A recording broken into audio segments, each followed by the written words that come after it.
Hello friends, आपका फिर से स्वागत है अल्फ़ा क्लासेस में। दोस्तों, हम आज प्रश्नावली 1.2 के थर्ड प्रश्न क्रमांक 3 को करने वाले हैं। इसमें पूछा गया है कि अभाज्य गुणनखंड विधि द्वारा निम्नलिखित पूर्णांकों के HCF और LCM ज्ञात कीजिए। तो अभी इसमें हमें अभाज्य गुणनखंड विधि द्वारा LCM और HCF ज्ञात करना है। तो अभाज्य गुणनखंड विधि हमने देखी थी कि जिसमें हम किन्हीं भी संख्या का एलसीएम और एचसीएफ ज्ञात करते हैं। तो हम इस प्रश्न को करते हैं कि 12 का अभाज्य गुणनखंड विधि द्वारा अभाज्य गुणनखंड विधि से हम टुकड़े करेंगे। ऐसे 12 का 2 से 6 बार जाएगा, फिर 2 से 3 बार जाएगा, फिर 3 एकम 3, इसका एक बार और देके ये एक बार चले जाएंगे। ठीक है, इसके बाद देखने वाले 15 में 3 का भाग जाता है तो 3 पंज 15, फिर 5 से 5 एकम 5। इसके बाद देख लेते हैं 21 का।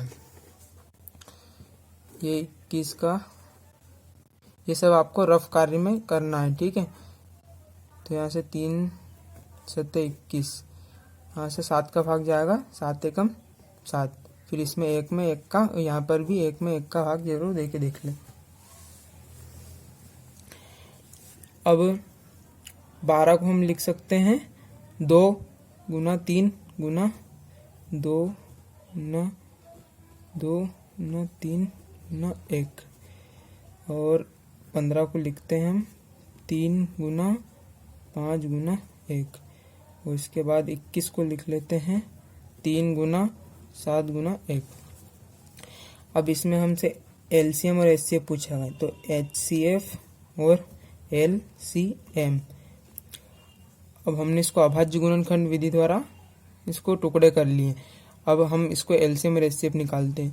पहले भी देख चुके हैं हम एलसीएम और एचसीएफ कैसे निकालते हैं, कि जो इनमें कॉमन है कोई सी संख्या, जो देखते हैं अपन इसमें से कॉमन क्या है, इसमें 3 कॉमन है ना, तीनों जगह 3 है, तो इसका एचसीएफ हो जाएगा हमारा 3। एलसीएम में क्या, हमने ये 2 लिख लिया, ये 2 भी लिख लिया, 2 और 2, यहाँ पर 3 लिख लिया। यहाँ पर ये एक, तो एक का गुना एक में करेंगे, कहीं किसी भी संख्या में करेंगे तो उससे कोई मतलब नहीं होगा। लेकिन यहाँ पे हमने जो 3 लिख लिया ना एक बार, तो यहाँ पर भी 3 नहीं लिखेंगे और यहाँ पर भी ये 3 नहीं लिखेंगे इसमें। फिर इसके बाद लिखेंगे यहाँ पे 5, फिर यहाँ पे ये 7। ठीक है, अब इनका आपस में गुना कर लेंगे। का गुना करने पर हमारा आएगा 420। ठीक, तो हमारा ये एलसीएम आ गया और ये एचसीएफ आ गया। ये सब हमें रफ कार्य में करना है। ठीक है,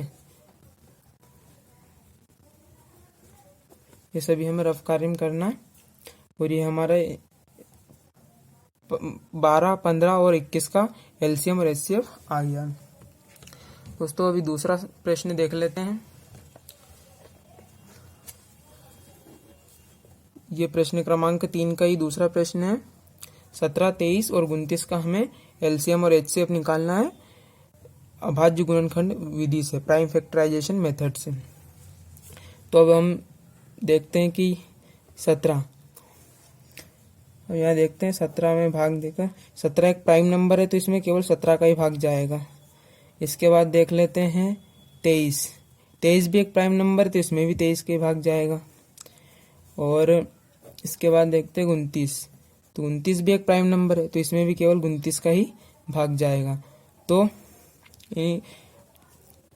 17 को लिख सकते हैं अपन 17 गुना 1, और 23 को लिख सकते हैं 23 गुना 1, और 29 को लिख सकते हैं 29 गुना 1। एक महासंख्या होती है जिसका भाग सभी में चला जाता है।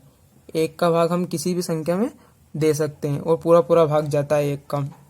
सभी संख्याओं का कॉमन फैक्टर होता ही है, मतलब गुणनखंड होता ही है एक। तो यहाँ पे हाईएस्ट कॉमन फैक्टर क्या है, एचसीएफ। 17, 23 और 29 का एचसीएफ हो गया 1, क्योंकि इनमें तो कुछ भी कॉमन नहीं है। तो यहाँ पे 1 हमारा हो जाएगा एचसीएफ। और एलसीएम क्या हो जाएगा, एलसीएम हो जाएगा 17 और यहाँ से 29।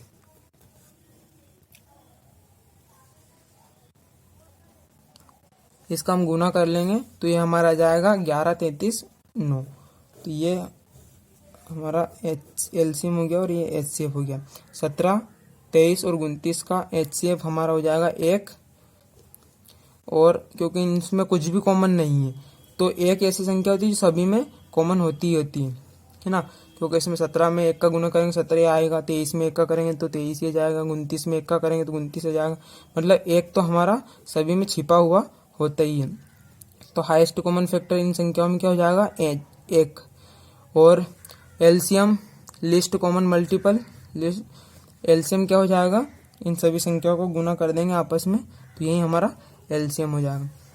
अब तीसरा प्रश्न देख लेते हैं। 8, 9 और 25 का हमें प्राइम फैक्टराइजेशन मेथड से एलसीएम और एचसीएफ निकालना है। तो इसको रफ कार्य में कर लेते हैं।